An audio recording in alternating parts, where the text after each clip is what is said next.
ton of crypto content this week, which doesn't usually happen when I'm surfing around on the app, and just a bunch of really wonky takes that I felt like, my brain just felt like it had to get out there and correct. So maybe we'll learn something. But we're going to watch a bunch of stuff.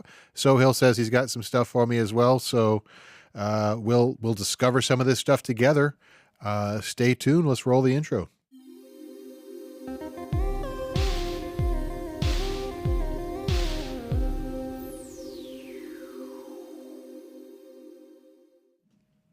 All right. So, I don't even remember. So this is all like a week old for me at this point. So I don't even remember what we're going to be looking at. So it'll almost be like seeing it again for the first time. You got everything kind of queued up there, Sohail? Yep. Just pulling it up. Sweet. Okay. So this guy. Oh, yes. This is the first one. This was okay. Yeah. I won't spoil it. Let's watch what he has to say.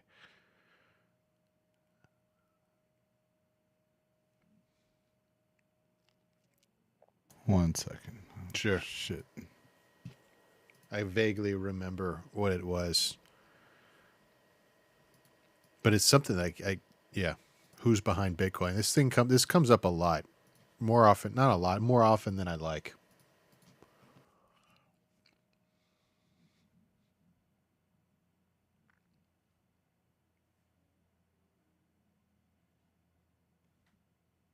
All right. Okay.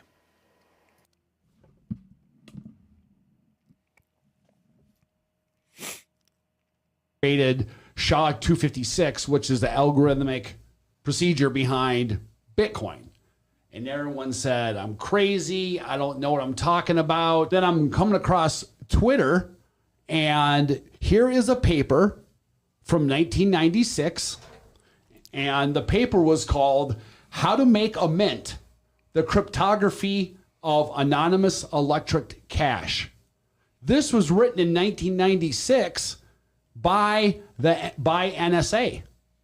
And you know, coincidentally, who the author of that 1996 paper about electronic cash, do you know who the author was? It was a guy with a Japanese name. Satoshi Nakamoto. Doesn't that sound like Satoshi Nakamoto, who is the credited author for Bitcoin paper, which was in 2008? Look it up. NSA created SHA-256, yeah, which okay. is so there's a whole old axiom that a little knowledge is a dangerous thing. And I mean, I can't tell if it's just me that I hear this stuff and I cringe so hard, or if this stuff resonates. I mean, obviously it resonates. The guy's got what, 47,000 likes, probably a bunch of, 10 times that many views, 100 times that views. So like it's resonating, which is unfortunate because like obviously cryptography is going to be studied by the NSA. The cryptography is, primarily before the world of cryptocurrency, cryptography was used for spycraft, for secret messages, for privacy. So the National Security Agency studying cryptography is not exactly mind-blowing, earth-shattering revelation. And the fact that there was somebody with a Japanese name credited with the study of cryptography as applied to cryptocurrency or as applied to digital commerce, again, not a surprising revelation. To make the leap between there is a guy who at the NSA studied cryptography as it applies to commerce to this guy with a Japanese sounding name is Satoshi Nakamoto. I mean, look, I guess it's not outside the realm of possibility, but it's also, I mean, there's so many other people with that name, the exact name, like Dorian Nakamoto, who was, of course, Time Magazine's suspect for who Satoshi Nakamoto was soundly disproven that it was him. So this is just, like I said at the top, a little knowledge being a dangerous thing. It's not, but let's take for a moment and pretend as if this was anywhere close to possibly being correct. Let's say the NSA created Bitcoin. So what? All the code is open source and publicly auditable. There's not secret backdoors inside of Bitcoin. There cannot be. it's all open source. You can audit the code. You can verify that this code is the same code that runs inside of your wallet or inside of a Bitcoin mining operation by doing a thing called a checksum. That's the thing where you can, it's very, again, related to cryptography as a concept, where you can compile the code, look at the code that is as is downloaded, and then look at the compiled version that you create and compare it to the compiled version that you download.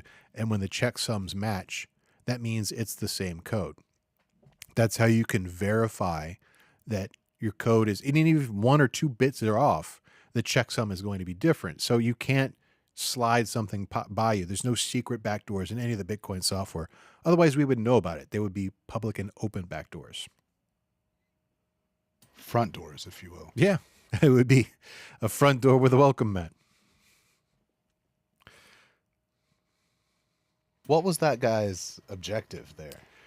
So that's a great question. I think maybe just to get clicks or views, because like I've fielded the question from a lot of folks that are just passingly familiar with Bitcoin, and they have a vague and general distrust of the government, which, you know, that there's a lot of overlap between Bitcoiners and people that have a vague and general distrust of the government. But when you don't understand the technology behind it or the foundations of Bitcoin, it's very easy to let that kind of cloud of distrust cover both things when you realize the NSA, the CIA, and a lot of other techno-literate intelligence organizations and various governments around the world have been playing with cryptography for decades.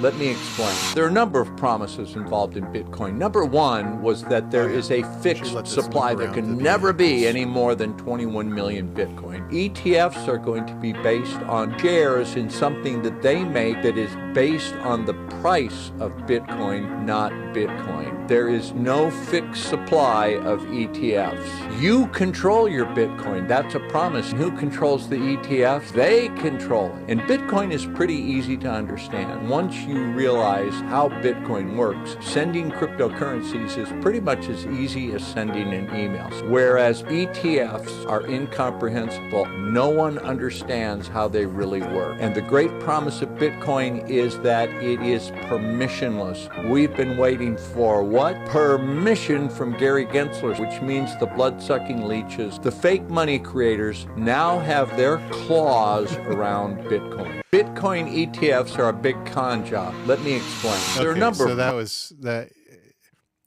I mean, I don't disagree that Gary Gensler is a bad guy. I mean, like, again, this is like taking this is like, I guess they're going to be a common theme between a lot of the videos that we watched today, or at least a few of them. They're taking this vague distrust of the government, and now that SEC has sort of blessed crypto, they're like trying to use this kind of affinity to sow distrust in the underlying asset somehow. In this situation, it's very roundly rebutted by BitShares, who put out proof of reserve. They're the first ETF to do it, but they're not the. I doubt they'll be the only ETF to do it, because they're all using essentially the same backend, and they can all easily show, hey, this is the address with all of our crypto in it. What he's saying is flatly incorrect, though. It's not just a price representation of Bitcoin. Part of the requirements of the licensing from the SEC for these ETFs is that the hard asset must be behind it. It's not just paper Bitcoin. Is it as safe as owning non-custodial Bitcoin? Absolutely not. No, I totally agree with the sentiment that if you can understand how to control your own keys, then you should absolutely have a preference for owning non-custodial Bitcoin, not putting it into an ETF. But that's simply not realistic of a solution for a variety of applications. You putting stuff into retirement accounts for the vast majority of of people. Is there are hoops you can join or hoops you can jump through that will allow you to custody your own Bitcoin and keep it in your retirement account, but it's not feasible for the vast majority of people that manage these types of funds. It's simply going to unlock a ton more capital that will flow into actual Bitcoins that now that these ETFs had existed, and that's being proven on chain. So, I mean, like, there is hard proof. Go to blockchain.info, look at the Bitwise ETF custodial or non-custodial address, and you can actually see refutation of the point being made in this video. You want to look at the comments? Sure. Yeah. Let's what are they saying? I can't really read them from here. Okay, but I'll maybe you blow can them read up some for you real quick. Or I'll read. Okay, so Baldy_385 Design said, facts, the rich and powerful can now skim off the top as they wish. Is that really what this guy was getting at? I mean, I don't think that's what the point was saying, because he was saying the Bitcoin is not actually being purchased. He's saying it's just paper Bitcoin, so they're scamming people. That's not correct. I think it is correct to say that the big and powerful, I mean, there's no doubt that all these fund managers are big and powerful organizations, are going to be skimming on the top. It's not illegal. It's not as illegal as that sounds. That's called fees. And frankly, you're going to pay fees no matter how you acquire Bitcoin. If you're buying it OTC, if you're buying it through Coinbase or Cash App, or if you're buying it through an ETF, fees are going to get paid. Okay, got some more. Here, let me pull it up. So this one says, wouldn't touch it either. I already have all I need in life, and I don't need to be a millionaire. That's... I mean, more power to you if you've got all you need in life. And no one's gonna make you buy Bitcoin. It's about price action, not value. I don't know what it is. I mean, price action is like good, I guess. I mean, like the more it's traded, the more individual dollar cost averagers can acquire. I mean, dollar cost averaging flourishes in a volatile market. My favorite, pump and dump coming, and all the retail investors who chase the pump will be the bag holders. I don't know. Like that's like seems to imply that Bitcoin is going to zero. I think we're well past that. I mean, everyone's going on TV and saying Bitcoin is the new gold, especially all these large organizations. Concept of Bitcoin being pump and dumped is funny to me. Yeah. I mean, like, I get it though. Everything else is pump and dump. So, I mean, like, if you're talking about like, whatever the new dog coin is that comes out next week, absolutely. It's very easy to manipulate these very tiny markets, but it's basically a $1 trillion market. Bitcoin is. No single investor is going to be manipulating that market. This is an interesting comment. It says Bitcoin has a high learning curve, period. I mean, that's accurate. That's accurate. And that's why these ETFs have a market. It's the rails that have grown to exist around traditional finance are rails that took 100 years to evolve. And Bitcoin is only a decade and a half old. So we cannot expect it to be as easy to learn that paradigm as the old paradigm. Can we go back to the first one real quick and look at some yeah. comments? So someone said, tell me you can't write code without saying you can't write code to them. Somebody said that, huh? Yeah. And then right below you, I believe he is right. I think it's how the CIA moved money around the world to pay for things they do privately. I mean, maybe that is a future goal of the CIA, is to use Bitcoin and crypto for that. But the CIA's budgets are such that you couldn't necessarily hide them very easily inside. And I know, actually, I don't know if I should say this on camera or not. I have been asked by people in government, in the military industrial complex, to explain to them how to use crypto for things like this. And once they understood the scale of capital and what moves the market, it simply isn't feasible. for most applications. You're trying to like covertly fund the Ukraine war or even a South American war. You're going to cause ripples in the market that people are going to observe and go, what the heck is this? Right. I don't know, Mark. I've heard that crypto's being used increasingly for terrorist organizations. So I don't know why the CIA wouldn't get in on that. Why would Elizabeth Warren lie? I can't imagine why she would tell us lies like that. So it's got to be true. The comparison between the two Japanese sounding names by some white dude is hilarious. Yeah. I agree.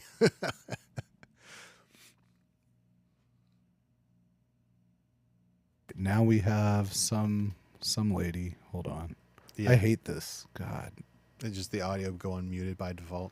Saw their business threatened. They stepped in, and now they're absolutely reaming us, and they're going to continue to ream us. So the Bitcoin spot ETF was done to essentially remove our power. It was created for the people, by the people, and now they are taking your power away. So what BlackRock is doing, BlackRock saw their business threatened. They stepped in, and now they're absolutely reaming us, and they're going to continue to ream us. So the Bitcoin spot ETF.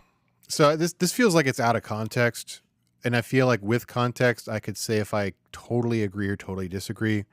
If this was given to me on my feed within seconds of the first guy who was comparing Bitcoin to, an NSA plant type deal, and so I was like, okay, this feels kind of conspiratorial. I mean, on the one hand, we could be honest. Like BlackRock is not like. They're not an altruistic company. They don't make all their investments like with some sort of like positive ecosystem benefit. They're just about making money.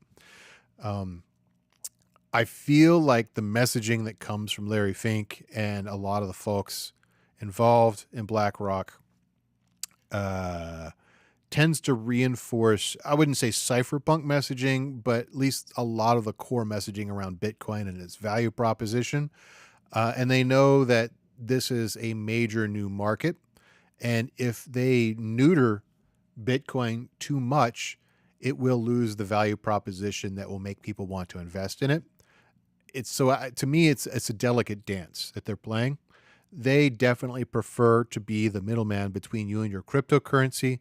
But I think based on their messaging, they are aware that if they neuter it too much, if they play too far into the choke point 2.0 stuff that we know is happening, that they will destroy everything that they are building towards. I mean, because you got Larry Fink not just talking about how the value of Bitcoin as the new version of gold, but you also see him talking about the value of DAOs and really down market new innovations that haven't even been fully baked out yet.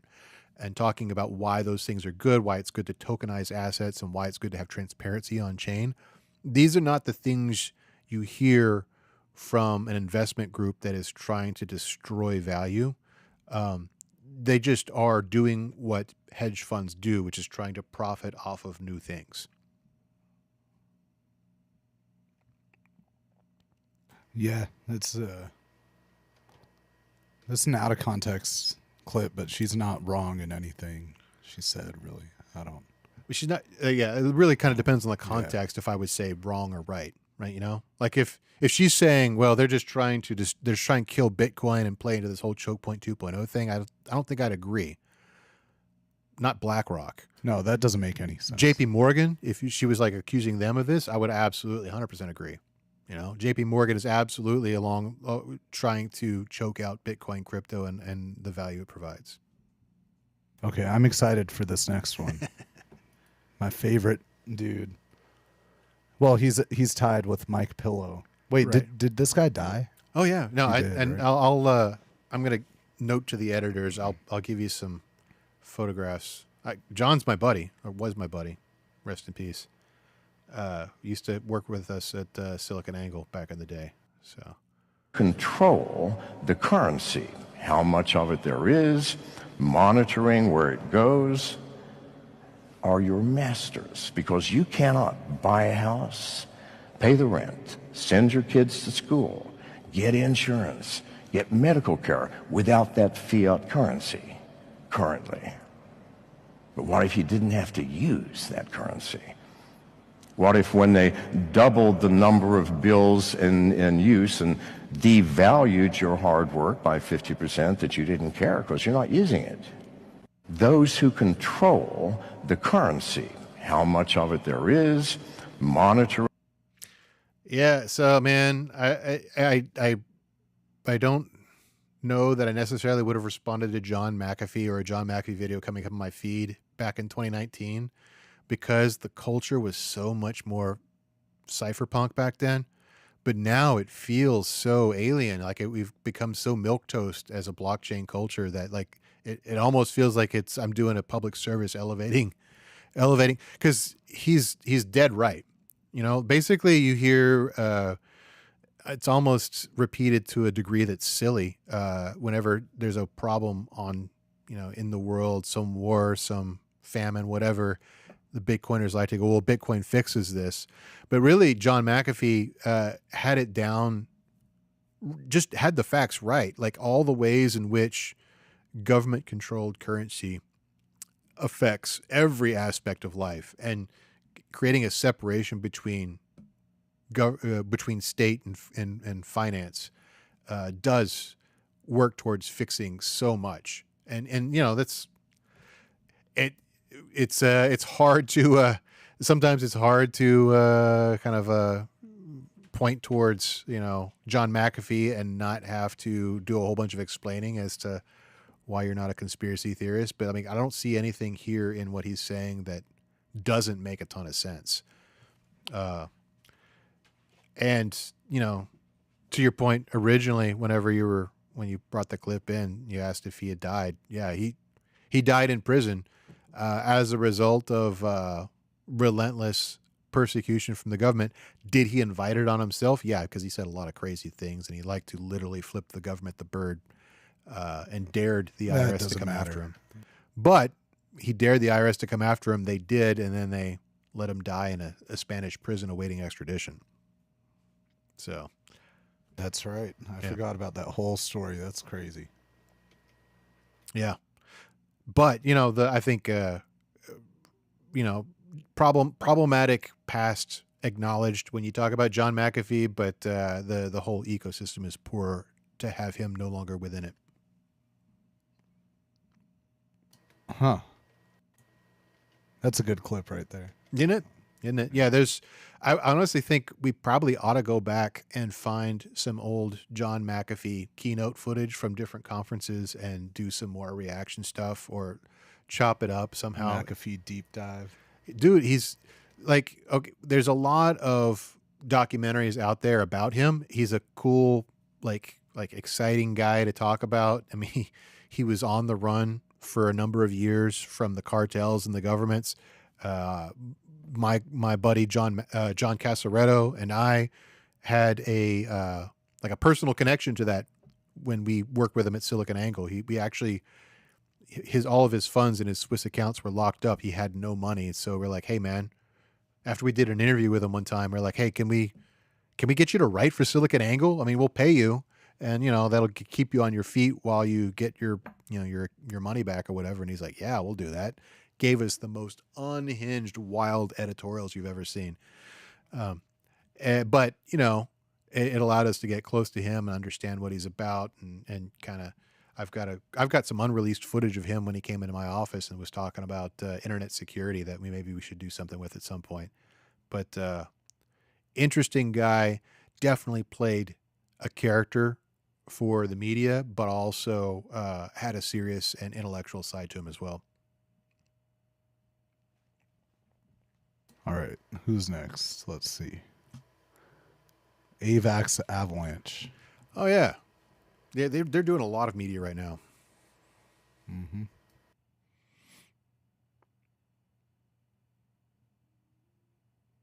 When real-world assets can get put on the blockchain, the permissionless blockchain, so many assets today are private and illiquid. Individuals don't have access to that. Now, KKR is the first large asset management allowing a sliver of a very well-known fund to be tokenized. This basically is the first step to the future of finance, where all three of us eventually will be able to buy private securities, private funds, as easily as you and I buy Apple stock. This is the first time. I mean, So yeah, this is an interesting, interesting thing. I'm of two minds here. I've been involved with the NFT world, which is kind of what they're part of what they're talking about with RWAs, real world assets, since it was conceived of. My buddy Cody Marks Bailey was a Dallas startup guy, developer. He's now kind of a world citizen, lives everywhere, but he was in the committee that helped write the ERC 721 specification. Told me about it a couple of weeks later, and I've been obsessed with NFTs as a concept ever since then. Less about art for me and more about what is being talked about here in this Avalanche clip, real world assets. This is why I was kind of surprised. What I'm about to say is kind of why I was surprised that art took off as the first real application for NFTs rather than something else like supply chain or derivatives or anything else like that, is that we don't have the ecosystem currently that reliably supports the connection between the real world and NFTs to create tokenized RWAs. I'm hearing a lot of talk about RWAs in the mainstream media coming from Larry Fink, coming from just general CNBC sources. Even Jamie Dimon was talking about it, this gentleman. And what we need, and I think we've got an episode that we've got in the can we haven't released yet talking about data oracles. We've talked about them in the past in previous seasons of Ask Dr. Bitcoin. We need a robust and functioning oracle ecosystem for blockchain before we can really move forward in this real world asset tokenization future that he's talking about here.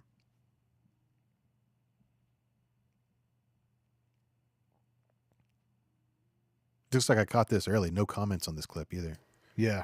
I mean, this is something for me, like a tangential person in the space or even outsider.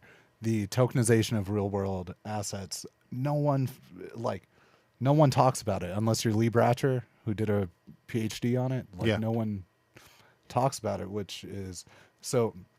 It's interesting. Someone posited the question to Corey, right, about tokenization of blockchain, and Corey's answer was literally, it doesn't affect his market, right? It doesn't affect anyone he works with, but it also doesn't affect 99% of middle America flyover people, at least now, and he doesn't foresee it affecting anyone's day-to-day transactions, asset investment, real estate purchases for decades, if ever. I don't know that I agree with that. That's just a lack of education. Corey doesn't so when it comes to real estate, Corey's a real estate guy, for those who are watching that don't know. Whenever you're talking about tokenization of assets in real estate, this is not universally true, but most of the time what you're talking about is title, chain of custody stuff, title search. Corey, if you also ask Corey what the role of PHP and MySQL is in real estate, he would also have a similar answer. And that's because in this situation, blockchain and tokenization is a protocol layer, right? You would also have the same answer about email, right? Also another protocol. We're not talking about something that the endpoint is going to be touched by most end users, but it does create a world of investment opportunities once that layer is firmly in place. Fair. Right? I think the conversation was primarily tokenized ownership of, a commercial residential building or so. You know what I'm saying? Sure. Well, but that can't really exist until you have a standard for ownership that exists on the blockchain for the actual titles and deeds. Right? Yeah. You can't, other than because after that, it's just, you can do it. It's not going to be very standardized or well respected. It's going to be very much akin to what we currently see with platforms like lambda.com, where you can have collective ownership of rent houses, which, that's cool. And they're making a good business out of that, but it's not open source and it's not blockchained. And it's not like it's a multi-trillion-dollar market for that one website, right? It's just that one website and its users, which is probably like in the hundreds of millions of dollars, not inconsequential, but it's certainly not a standard. And that's until we see an underlying standard for title ownership on chain, you're not going to see tokenization become that big of a deal. And there's a lot of, I mean, that's a whole hour of discussion as to why, what are the stumbling blocks to make that happen? Well, okay, I have something for you. So Cool. we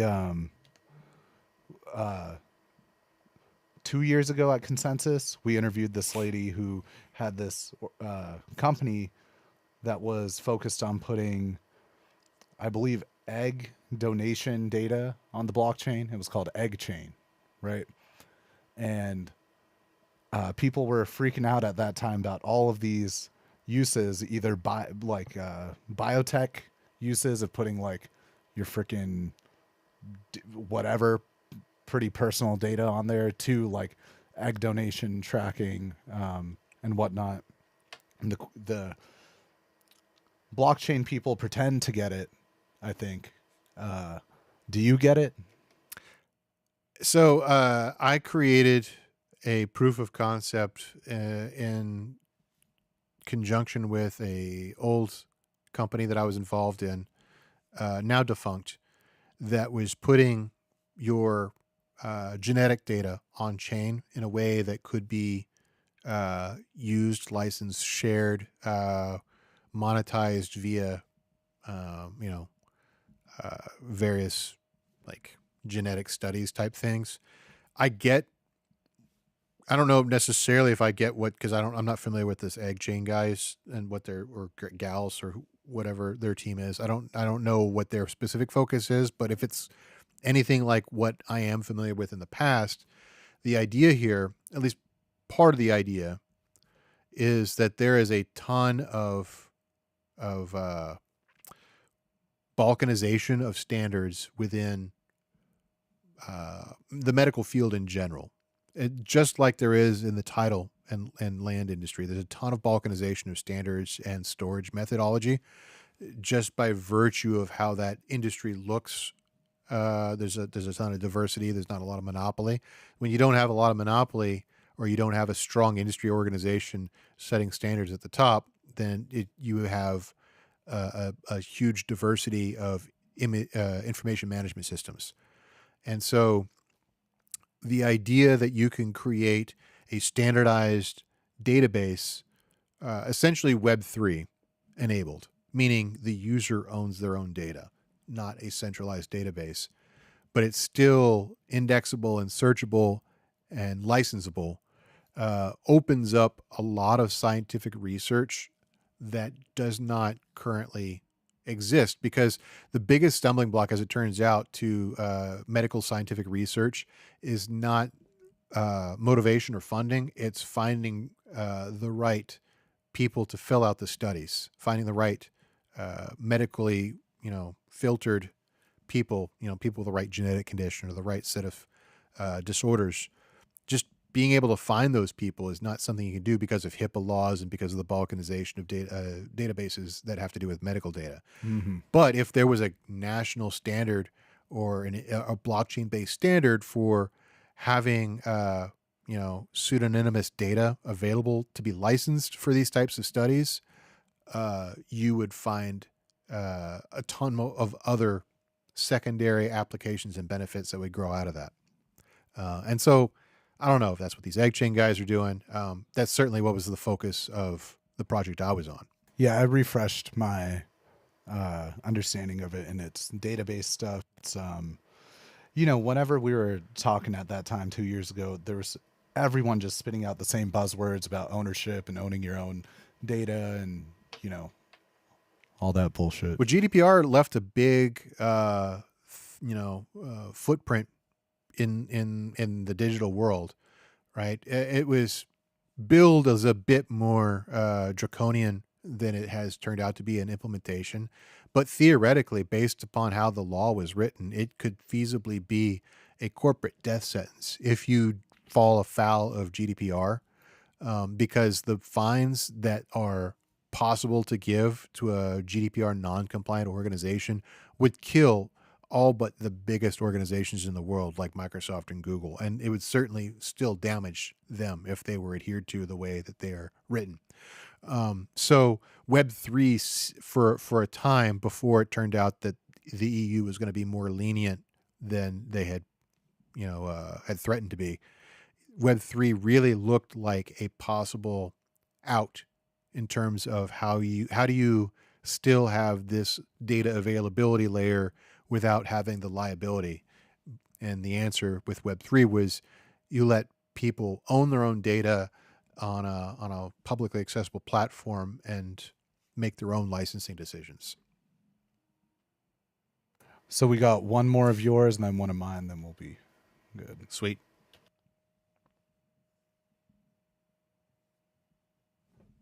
Every bond, every currency, every commodity, every piece of art, every bottle of fine wine, every collectible car, every piece of real estate, every private business, everything of value in the world will eventually be a token. This adoption of technology, this evolution, it's not a revolution, it's an evolution of technology, that everything of value will be a token on a blockchain. Not a coin, not a thing, it's literally a line item on a public ledger. Everything of value will be that. And every transaction of value will happen in digital assets. You don't need the pieces of paper. Wipe out all of DTCC, which processes $1.8 quadrillion a year. That is a large number. That will all move to digital. And when it does, it will create massive wealth, the greatest wealth creation opportunity I'm going to see in my lifetime. At every stock, every bond, every currency, every... we're in the bull. We're in the bull when you start hearing this. I love it. I love to hear it. This is it's a lot of fun. This is exactly what we've been kind of talking about. This he's talking about RWAs. He's talking about NFTs. This is the tokenization of everything, the blockchain. I mean, I'm here for it, right? I think so. What's funny is what he's saying without saying it is, if done according to best first principles of blockchain, is he's talking about worldwide anarchy as order. It's we don't need middlemen anymore. We just tokenize the things that matter to us and use an intermediate protocol to exchange things worldwide. And I don't know if he knows this and just didn't want to delve into it for the crowd he was talking to, but this requires a robust and sophisticated ecosystem of data oracles that we currently do not have. There's a lot of promising projects that are working on solving that problem, but currently we don't have the ecosystem to support the real world asset tokenization of everything that he's talking about. I am definitely looking forward to that digital utopia, though, that he's describing.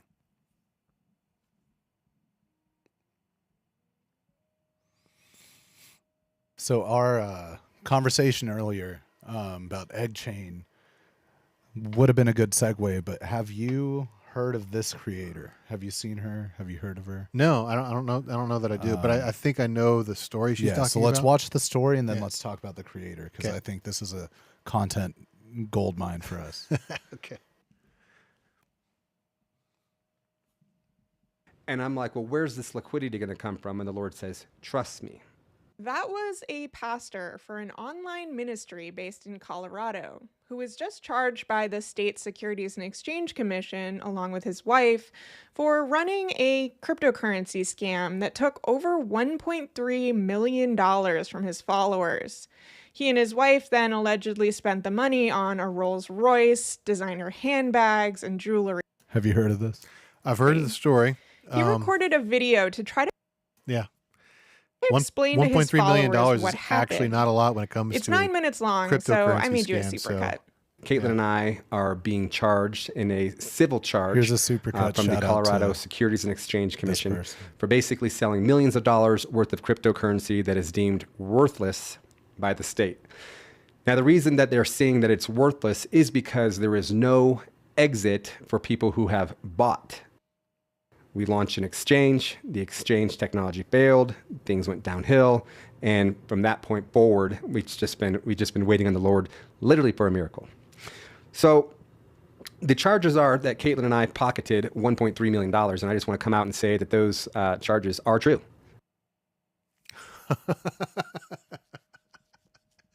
Won't the devs do something? And by devs, I mean God. So there's been $1.3 million that's been taken out of, I think it was a total of $3.4 million. But out of that 1.3, $500,000 went to the IRS and a few $100,000 went to a home remodel that the Lord told us to do. What so how model? this whole thing started. Home remodel. Come on, Mark. A home remodel. A home remodel. Home remodel, Got it. I was just like, is this a technical term? Home remodel? A model of economic? Okay, got it. Is the Lord told us in 21 to walk away from our marketing company, and he said, I'm going to do a new thing. And then he took us into this cryptocurrency. It was a different cryptocurrency other than index coin at the time. Well, that cryptocurrency turned out to be a scam. And so the Lord says, give that to them, but also give them a 10x. Well, as money is coming in, we would be sowing it. And at first it was hundreds of dollars and thousands of dollars, then tens of thousands of dollars. Money would come in, we tithe, we sow, more money would come in. And so we were just always under the impression that God was going to provide, that the source was never ending, that God was doing a new thing, and that we had nothing to worry about. We sold a cryptocurrency with no clear exit. We did. We took God at his word and sold a cryptocurrency with no clear exit. Okay, so, the have you ever heard of a Ponzi? So this is actually it dovetails perfectly in some news that's coming out today. If you go to Tech Meme and it's like down towards the lower quadrant of the page, there is a DOJ announcement about I think it was a New Jersey based couple or something like that, or maybe it was Florida based. I forget which state it was. Well, not this one, but it was a large scale cryptocurrency scam is the way the DOJ positioned it, but it's not. This has nothing to do with cryptocurrency, just as this other scam has nothing to do with cryptocurrency either. It's just a old school Ponzi, right? They were paying out old investors with new investors. Basically, this is a $9 billion hyper fraud, cryptocurrency fraud. This is just a Ponzi scheme. It just because it has the word crypto in their marketing does not make it cryptocurrency fraud. Because the money is in fiat, the payout is in fiat. In the case of Hyperfund, the crypto never even existed. Like it was. Again, I haven't delved deeply into Hyperfund. I've never heard of them, but I've seen 100 scams that look just like what the DOJ is describing, and almost all the cases. Because you get hit up on if you're on Telegram, if you're on Twitter, and you do anything about cryptocurrency, you're going to get one of these scams pitched to you every single week. And it always looks exactly the same. You go to the webpage and it's either some P.O. box or some co-working space in London with a smart sounding, fintech type address. The office doesn't actually exist though. If you go like on Google Earth and look at it, and they always promise these well over reasonable returns. Like in Hyperfund's case, I think it was 1 or 2% a day or something like that. You're never going to see that in a scalable investment solution. It's simply, they call it, there's another term for that within the scam world called HYIP, high yield investment, something, I can't remember the P stands for, high investment program, I believe. But they're all scams, right? And they don't have anything to do with crypto. They'll give you a website that you can log into that shows you your balance and how much cryptocurrency you own. But if you ever try to withdraw it, you won't ever be able to withdraw it. It's simply using crypto as a way to get you to give them money. There's very little difference between that and what this couple was doing, other than the fact that maybe this couple was ignorant enough to believe that they had discovered something new when in fact they were just selling, they were selling air. So fugazi, they were selling something that didn't exist and just thinking that God was somehow behind it. I mean, this is just because he's a pastor, so he's used to selling air and something that doesn't exist. Sorry. Yeah, I don't know how far down that rabbit hole I want to go, because like I don't disagree. I don't want to piss off the largest single demographic of the United States, but there's a ton of examples throughout history of American Protestant Pentecostal church history of pastors taking advantage of their flock, and sometimes they go into it thinking that they are legitimately performing God's will because they've convinced themselves that of some sort of prosperity doctrine garbage.